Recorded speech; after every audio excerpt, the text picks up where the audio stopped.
All right, didn't receive any questions over the weekend, so if you got questions, post them in chat. We're kind of in the post-exam period, so a lot of people typically aren't asked questions. We have one more exam before we hit the WWF date, so last chance to kind of see like if you want to carry on the course. If not, but you do have time on that. So, any questions, post in chat. I'm looking at about a 2-minute latency with this, so when you post, it takes me a couple minutes to see it. If you got questions, I'll answer them.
Let's just get a question about hyperconjugation and why it occurs. So to understand this, we kind of have to take a look at the theory we're working with first. So organic chemistry here is going to focus very much on Lewis theory. And for context here, Lewis theory predates quantum theory. So it doesn't have sp-df orbitals anywhere in the formulation. The hybridization, all that, is actually a back addition. So people were trying to make organic Lewis theory relevant. So their solution was they kind of retroactively added it. The theory that actually describes the bonding in pretty much most molecules is molecular orbital theory. And what molecular orbital theory, we're going to kind of do a crash course here. Like this is usually the first unit in an inorganic chemistry course. Is that if we have two atomic orbitals, we'll say two 1s orbitals, they can exist with two different phases. We usually define them as positive or negative. This describes angular momentum, basically can be clockwise or counterclockwise. But it exists as a superposition of both states. So because we can't know the electron precisely, we have both. Now, if their phases are in sync, we get constructive interference. If their phases are out of sync, we get destructive interference. And so this would be considered our bonding and anti-bonding orbitals. So this is what's actually going on in a molecule, is that we have a whole bunch of atomic orbitals that are adding and subtracting their wave functions to generate new molecular orbitals. So what does this have to do with hyperconjugation? Well, when we look at the Lewis theory model of bonding, we don't see adding and subtracting orbitals. What we see are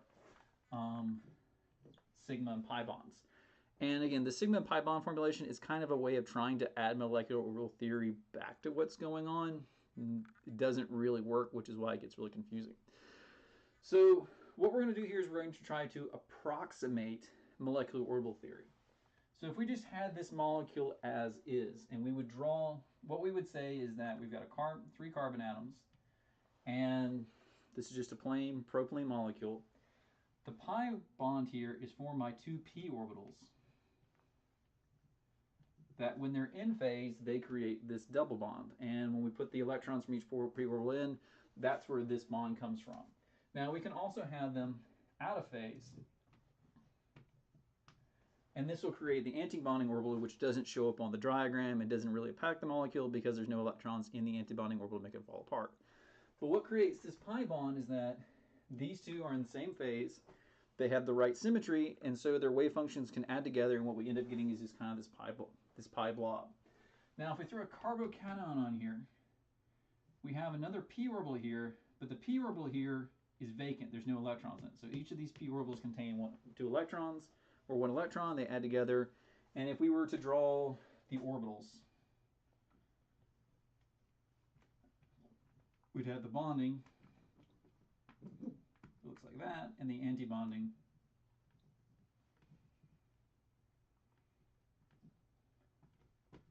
It looks like that. And each of them has an electron, and they fill the bonding orbital. Now, when we throw another p orbital in there, this still has the same symmetry to interact with the orbital that's formed with these two. So we have three orbitals. We're going to end up with three atomic orbitals. And what will happen with the three atomic orbitals is we'll end up with, kind of running out of board space here, the bonding, anti-bonding, and non-bonding. So with the bonding, all three of our carbons are in phase. With our anti-bonding, the center for one is out of phase with the other two. And then with the non-bonding, we have one that kind of disappears. And again, you'd need to take an inorganic chemistry course to explain where these three orbitals come from. Now, this doesn't contain an electron. These two do. And so this big complicated molecular orbital now that spins across three orbitals actually is bonding. It stabilizes the molecule. And this is where resonance kind of shows up from an inorganic standpoint, is that we don't have bonds flipping around. We have one big bond across the big molecule with all the electrons that were contained within those atomic orbitals in bonding orbitals.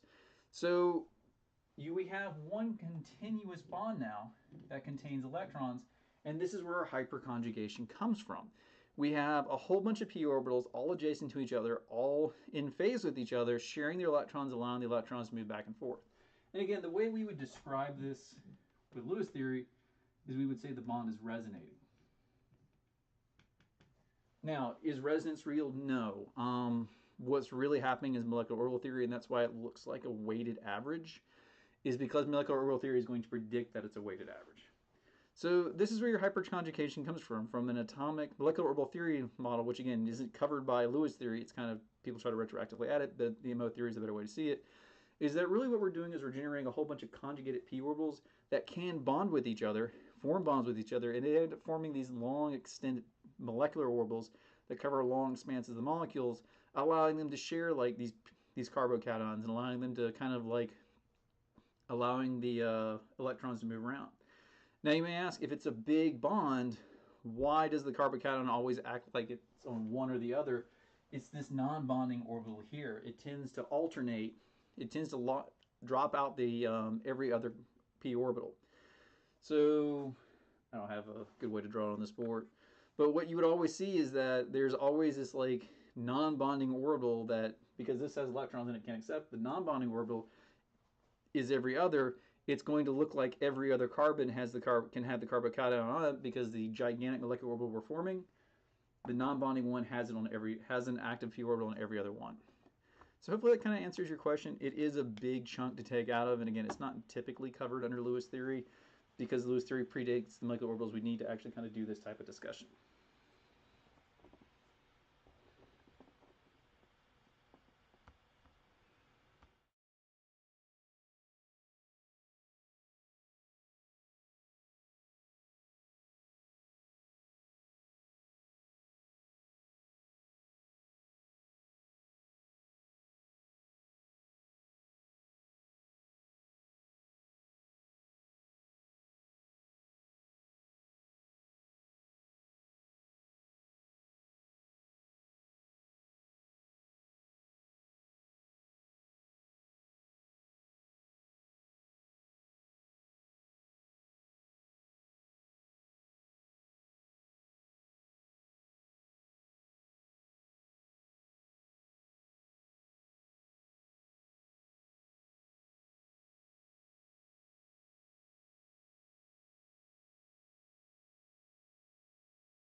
So what is the difference between resonance and hyperconjugation? So hyperconjugation, I just kind of drew a simple molecule to make it easier to like work out the MO theory.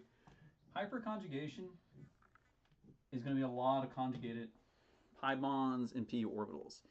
And what the hyperconjugation means here is that Lewis theory is not going to treat these four bonds here as if they're connected. It's going to say they're all separated by a bond.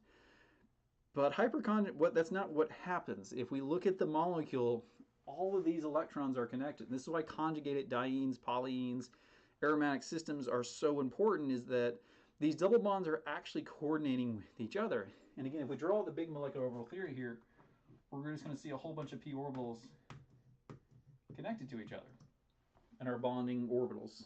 And our antibonding are going to have them out of phase. Resonance is kind of a way of simulating what happens with these hyperconjugated systems. So let's say I throw a carbocation on one end of this. Well, the MO theory is going to say that that carbocation is actually smeared out over all these different bonds. So to write it like this is kind of misleading. It's one big bond. But resonance is kind of the Lewis theory way of explaining incorrectly, but in a way that kind of gives you the right answer, what's going on. So with resonance, we manually move a bond. So we'd have a carbocation here, we'd move this bond, we'd have a carbocation here, we would move this bond, we'd have a carbocation here, we'd move this bond, have a carbocation here. And so we get 1, 2, 3, 4, 5 different resonance structures representing how these bonds are flipping back and forth. Now, that's not what's going on. The bonds aren't literally flipping. What we're kind of seeing is the electrons are moving around through these large molecular orbitals. So hyperconjugation here, so resonance is kind of a way of representing the impact of a charge moving through a hyperconjugated system. So it's using Lewis theory to explain how things move across conjugated pi systems. Hyperconjugation itself is just when you have a whole bunch of conjugated pi systems stuck together and you create basically this gigantic molecular orbital that Lewis theory doesn't really predict. It's still going to treat each of these double bonds as if they're in isolation. So under Lewis theory,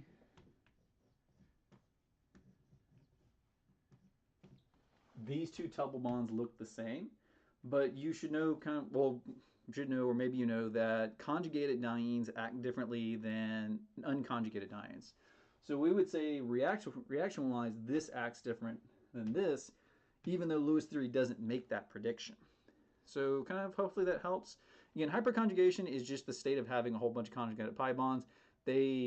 And resonance is a way of explaining how charges would move through such systems.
Geometric isomerism and polyphenols. Let me look that up really quick. We don't normally go to this level in my courses.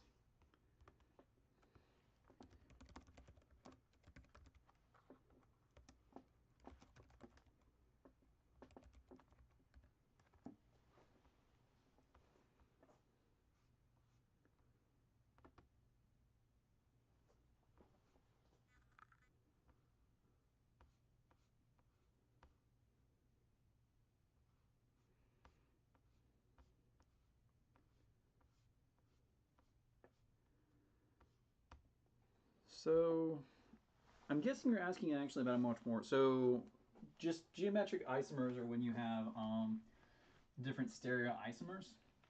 But I'm guessing you're actually asking about the more complicated one, which is triphenylphosphine. So just geometrical isomerism is when you have like things like cis trans. So we'll just do pH here versus cis trans. But again, guessing on the questions you're asking me here, you're actually asking for a more complicated one. So the thing about the phenyl ring is that it's really big.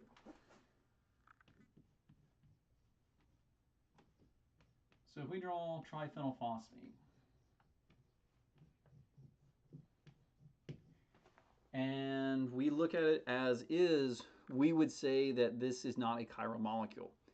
Just looking at the drawing, because we would treat these as just 3R groups sitting off the P, and the way we teach chirality in organic chemistry is we say that you need 4 groups in order to get chirality.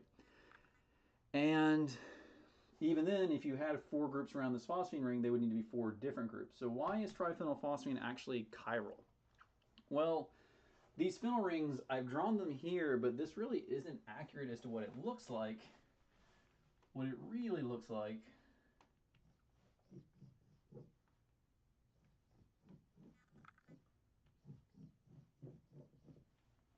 is that these benzene rings are actually stacked on top of each other. So we can't draw them as kind of like sitting out in space. They actually have to stack on top of each other. And what they're going to end up doing is they're going to end up rotating so that they look like the fins on a propeller. So if we look at it, it's not going to be this plain benzene ring, pH and pH. What it's really going to look like is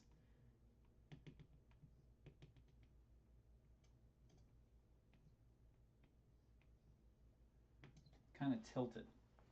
And it's going to tilt so that these benzene rings can actually stack on top of each other. Oh, well, here's a way. Because we've got these hydrogens that are sticking out of them as well. And the thing is that we can either tilt it down or tilt it up, and this will give rise to 2 different chiralities. And this is kind of like if you ever look at a propeller on a boat, there is a reason why the fins are turned the way they are, that in one direction they push water one way, in another direction they push the water the other way. So you have to make sure that your propeller is set up correctly so that when it's turning and it's striking the water surface, it's actually pushing the water in the correct direction. So even though we would consider triphenylphosphine by the definitions we have learned in organic chemistry an achiral molecule, it is actually chiral. And this is actually an example that shows up in inorganic chemistry of a chiral molecule that doesn't meet our original definitions of chiral, because we have to worry about the fact that these phenyl rings do take up space. And because they take up space, they actually have to stack on top of each other. And this will end up generating a clockwise or counterclockwise rotation or counterclockwise look to the molecules. So I'm guessing that's what you're actually asking with the geometrical isomerism and polyphenols. Again, I don't typically when we talk about geometric isomerism, we're talking about cis-trans. I don't think you're particularly worried about that versus that. Obviously, this would be a lot more, the trans here is a lot more stable than the cis version. These two would actually push off each other pretty hard.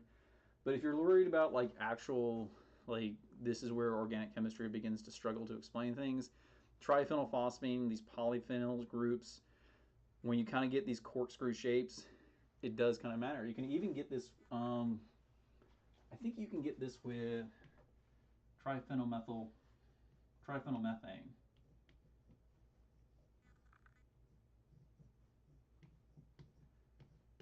So even though this may look like, oh, it's an achiral molecule, it's really not. Because these benzene rings all have hydrogens sticking off of them, and they're going to get in the way. And so we actually have to stack these together in such a way that the benzene rings are kind of like nested into each other. And there's going to be two ways to do this. One we consider clockwise fashion, the other one we consider counterclockwise fashion. And I don't remember which is which. It's been a long time since I've taken inorganic chemistry.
So why does an anti-aromatic ring 7 carbons transform itself into non-aromatic? So that's not quite the definition of aromatic.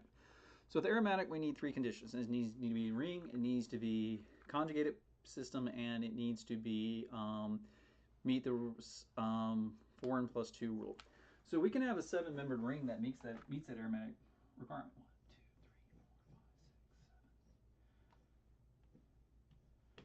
So this here is aromatic. This here is anti-aromatic. So we can definitely, it doesn't depend on the number of carbons, it depends on whether we meet this 4n plus 2 rule. So the 4n plus 2 rule is where this rule is going to kind of come up and show why aromatic compounds, if they don't meet the 4n plus 2, actually end up just being non-aromatic. So this is where frost circles were created. I'm not a huge fan of frost circles. So, but it's going to kind of explain what's going on. So now we're going to have to dip back into molecular orbital theory. So aromaticity is not predicted by Lewis theory. It actually crashes out of molecular orbital theory. And so we actually have to look at it from a molecular orbital theory standpoint, not a Lewis theory standpoint. So if we take a benzene ring, and we look at the molecular orbitals created by these 6 p orbitals. So we're going to have 6 carbon p orbitals, and this is going to give us 6 molecular orbitals when we're done. And this is just a rule of molecular orbital theory. The number of atomic orbitals you start with has to equal the number of atomic orbitals, molecular orbitals you get back out. And we're going to have the non-bonding orbitals, which are the same orbitals as the six starting p orbitals. And we've got bonding and anti-bonding. So what aromaticity allows is for electrons to move freely throughout the molecule. So there's no there's no hindrance to these electrons kind of moving around. This is what makes aromatic systems so stable, is that there really is no point of attack. All the carbons are connected, so when you attack one, you have to attack all of them, and this really is very hard to do. So if we start counting electrons, so we have 1, 2, 3, 4, 5, 6.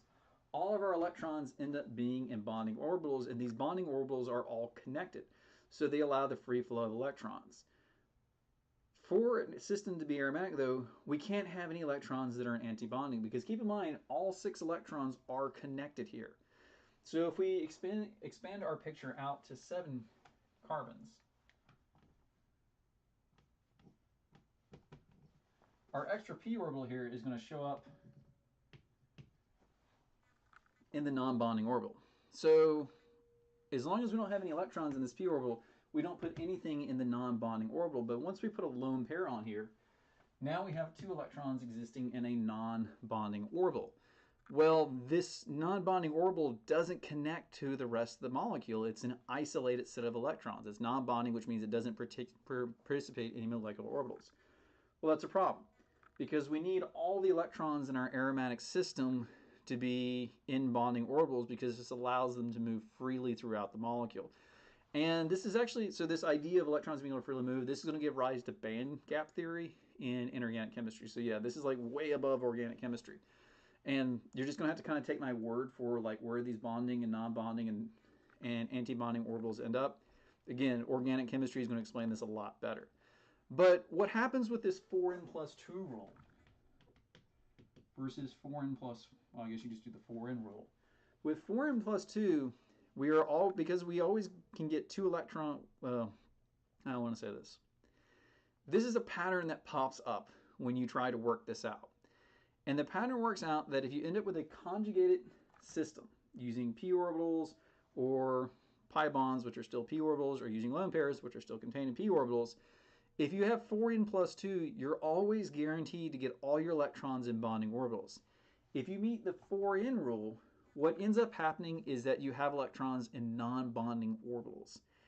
And again, this is just kind of a pattern that pops out of it. There isn't really a proof per se, and this is where, if you read the scientific literature, it gets really debatable what's considered aromaticity, because we know how aromatic systems work, and we know their properties in terms of reactions. There are far more complicated molecules that are considered aromatic that do not meet the simple 4n plus 2 rule conjugation. All this, that's more of a graduate level course that goes into it. But for basic molecules that you would ever cover in an organic chemistry course, you would have to meet this 4n plus 2 rule. And again, it's not that it transforms itself into non-aromatic, it's just that it doesn't meet the requirements to be an aromatic molecule. Not all the electrons in the conjugated system are free moving. They have to be free moving for an aromatic system. Otherwise, we get electrons that are stuck. Because they're stuck, they can't participate. What it's not going to look like, it's not going to look like resonance at the macroscopic scale. So that's another way of thinking, is that when we have that when we meet the 4n rule, we always end up with a pair of electrons that can't engage in resonance. And we kind of need that for aromatic systems. We need every electron participating in the resonance. So again, I know that's a bit probably above the course you're covering, but again, Lewis theory is not going to explain this. We have to go to molecular orbital theory, and what the MO theory is going to tell us is that unless all the electrons in the conjugated system are in bonding orbitals, they're not going to act like aromatic molecules. We're going to end up with electrons within this conjugated system that can't engage in resonance, and because they can't engage in resonance, we can start telling the different atoms in the conjugated system apart. This isn't true for a conjugated system. In a conjugated system, all the p electrons are indistinguishable. We can't point to one and say, oh, these 2 here aren't like the rest. When we do a conjugated system like this, they all look the same. They're all part of one big molecular orbital, And because they're all part of this one big molecular orbital, we can't tell one atom from the other.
So I've never heard the phrase quasi-aromatic. My guess is that it's a conjugated pi system that looks like it should be aromatic, but is not. Probably meets the 4n rule, not the 4n plus 2 rule. But to the best of my knowledge, quasi-aromatic is not actually a way of defining a molecule. A molecule is aromatic or it's not. Um, that said, the entire molecule doesn't need to be aromatic. Just a group of it needs, a part of it needs to be aromatic.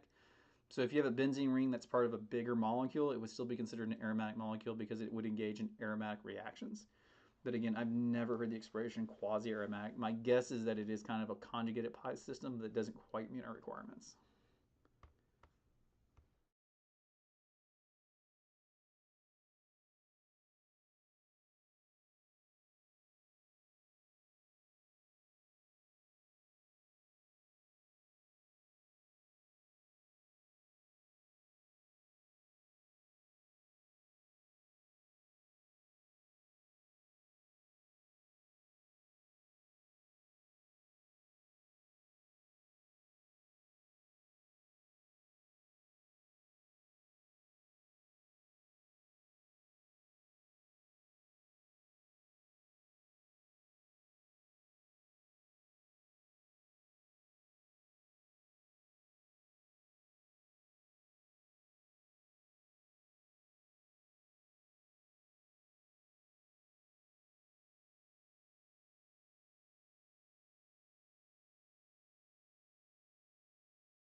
So unfortunately, the office hours, I do need to head out, so I don't have time to answer your question. But if you've got questions, please feel free to email them in advance, and I'll answer them at the start of the next live stream.